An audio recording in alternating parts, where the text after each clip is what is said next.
how to remove iMovie media from your iMovie app.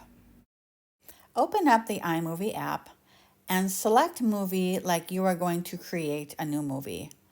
In the upper left, click on Video. And here you will see all your videos pop up. Select a video strip as if you were creating a new movie, and you will see it at the bottom of your screen.